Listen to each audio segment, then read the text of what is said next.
당신의 불안감을 극복하는 위대한 만남. 밤이 깊었습니다. 예루살렘의 거리는 어둠에 잠겨 있고 건물들은 적막 속에 파묻혀 있어요. 하지만 한 곳만은 다릅니다. 좁은 계단을 올라가면 만나게 되는 다락방. 그곳에는 많은 사람들이 모여 있습니다. 제자들입니다. 그들은 밤을 새우며 기다리고 있어요. 왜일까요? 그날 오후 두 제자가 엠마오에서 돌아왔습니다. 그들은 숨을 헐떡이며 놀라운 소식을 전합니다. 예수님을 만났어. 그분은 부활하셨어. 그리고 곧 또 다른 소식이 들립니다. 시몬도 주님을 봤대. 제자들은 흥분 속에서 감사와 찬송을 돌립니다. 그들은 계속 깨어있기로 결심했어요. 무언가 일어날 것 같은 그런 느낌. 희망과 기대 속에서 말입니다. 그런데 이 순간 누군가 들어오려고 문을 두드렸을까요? 누군가 밖에서 신호를 했을까요?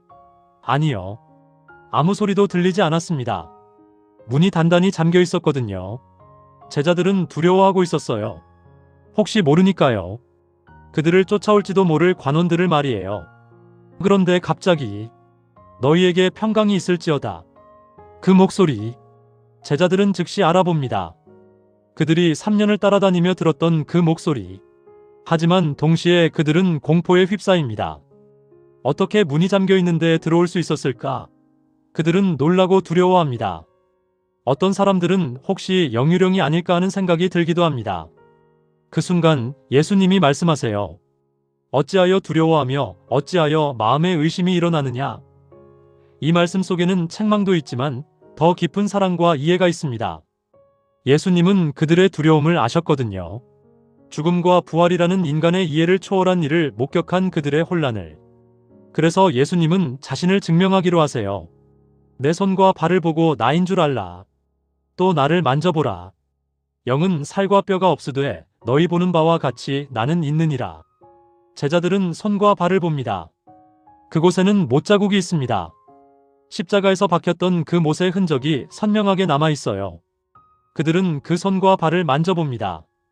따뜻합니다. 살과 뼈가 있습니다. 이건 환상이 아닙니다. 이건 영이 아닙니다. 이건 그들의 주님입니다. 부활하신 예수님입니다. 그때 무언가 재미있는 일이 일어납니다. 예수님이 여기 무슨 먹을 것이 있느냐고 물으세요. 제자들은 구운 생선을 드립니다. 그리고 예수님은 그것을 먹으세요. 이게 왜 중요할까요? 왜냐하면 이것은 예수님의 부활이 진정하고 육체적인 부활이라는 것을 보여주기 때문입니다. 영이나 유령이 음식을 먹을 리 없잖아요. 이건 진정한 부활입니다. 죽음을 완전히 이기신 부활 말이에요. 제자들은 기뻐합니다. 말로 표현할 수 없는 기쁨이 그들을 감싸 안습니다. 그들은 비로소 믿습니다. 부활이 사실이라는 것을, 그들의 주님이 죽음을 이기셨다는 것을. 절망이 희망으로 변합니다. 두려움이 기쁨으로 변합니다. 그런데 한 사람이 빠져 있었습니다. 도마입니다. 왜 도마는 그곳에 없었을까요? 우리는 정확히 알 수 없습니다. 하지만 도마가 그곳에 없었던 것은 분명합니다.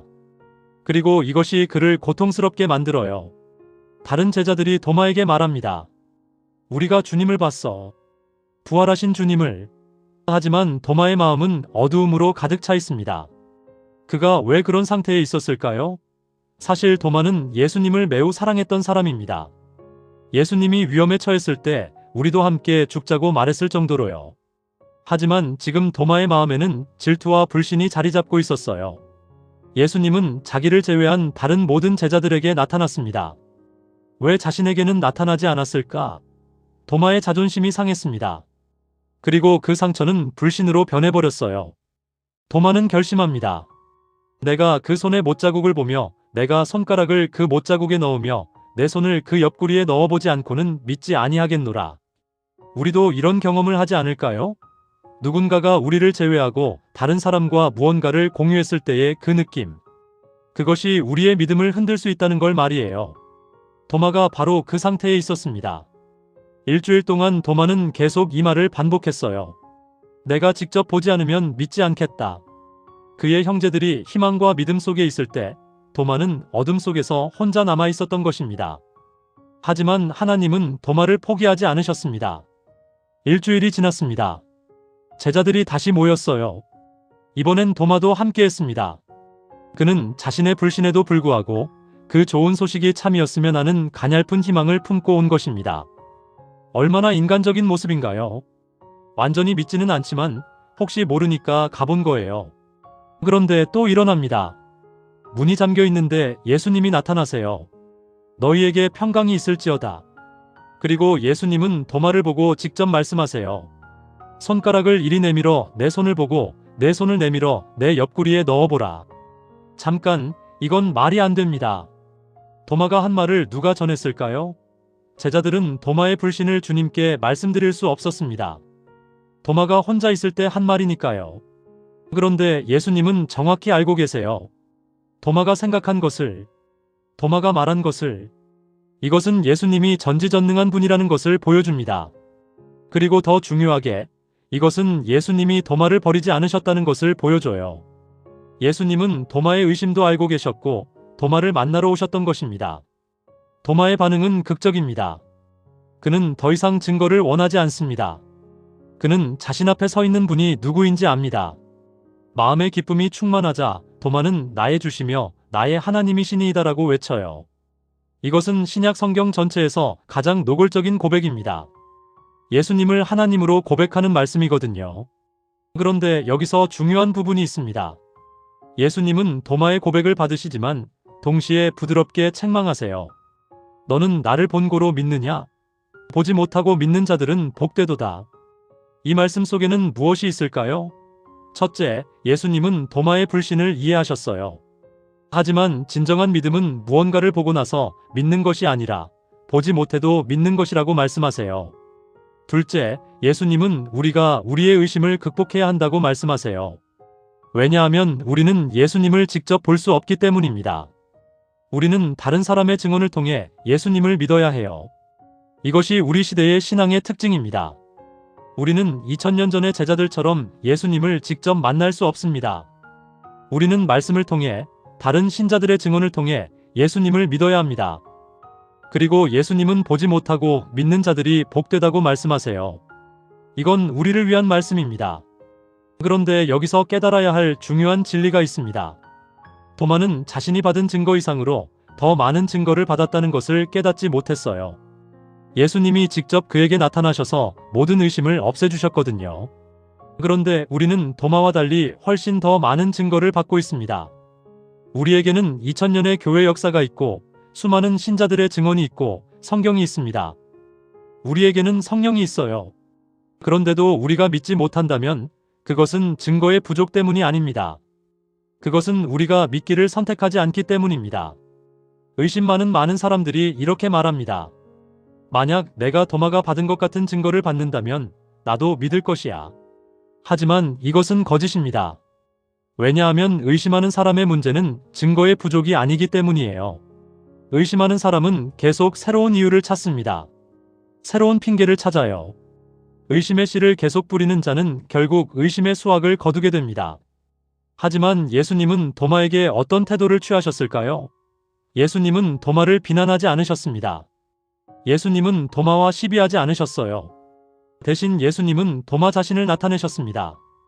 예수님은 도마의 믿음의 조건을 모두 충족시켜 주셨어요. 도마가 요구한 모든 것을 주셨습니다. 그리고 도마의 마음을 열으셨던 것입니다. 이것이 우리가 배워야 할 가장 중요한 교훈입니다. 우리가 다른 사람의 의심을 대할 때 우리는 논쟁으로 의심을 극복할 수 없습니다. 논쟁은 도리어 사람들로 하여금 자신을 변호하고 새로운 핑계를 찾게 만들어요. 하지만 사랑이 있을 때는 어떻게 될까요? 자비가 있을 때는, 십자가에 못 박히신 구주를 보여줄 때는, 그때 사람들의 입에서는 도마의 고백이 나옵니다. 나의 주시며 나의 하나님이시니이다. 이것이 바로 사랑의 힘입니다. 이것이 바로 믿음의 시작입니다. 우리의 삶 속에도 의심의 순간들이 있습니다. 우리도 때때로 도마처럼 혼자 어둠 속에 있다고 느껴요. 우리도 다른 사람들이 가진 것 같은 경험을 하지 못해서 괴로워합니다. 우리도 직접 보지 않으면 믿을 수 없다고 생각할 때가 있어요. 하지만 여기서 기억해야 할 것이 있습니다. 예수님은 도마를 포기하지 않으셨습니다. 도마가 완전히 혼자라고 생각했을 때도 예수님은 그를 찾아가셨어요. 예수님은 도마의 의심을 알고 계셨고 도마의 불신을 이해하셨으며 그럼에도 불구하고 도마를 만나러 오셨던 것입니다. 마찬가지로 예수님은 우리의 의심도 알고 계세요. 우리의 두려움도, 우리의 불안도, 우리의 질문들도 모두 아세요. 그리고 예수님은 우리를 버리지 않으세요. 예수님은 우리를 만나러 오세요. 우리의 마음의 문이 아무리 닫혀 있어도, 우리가 아무리 두려워하고 있어도 말이에요. 도마의 이야기는 우리에게 말합니다. 의심은 끝이 아니라는 것을, 의심은 믿음으로 가는 과정이라는 것을, 우리가 우리의 의심을 주님 앞에 내놓을 때 예수님은 우리의 마음을 만지실 수 있다는 것을요. 그래서 오늘 우리는 도마와 같이 외칠 수 있습니다. 나의 주시며 나의 하나님이시니이다. 이것이 바로 우리의 고백입니다. 이것이 바로 우리의 믿음입니다. 의심에서 시작했지만 사랑으로 완성되는 그런 믿음 말이에요.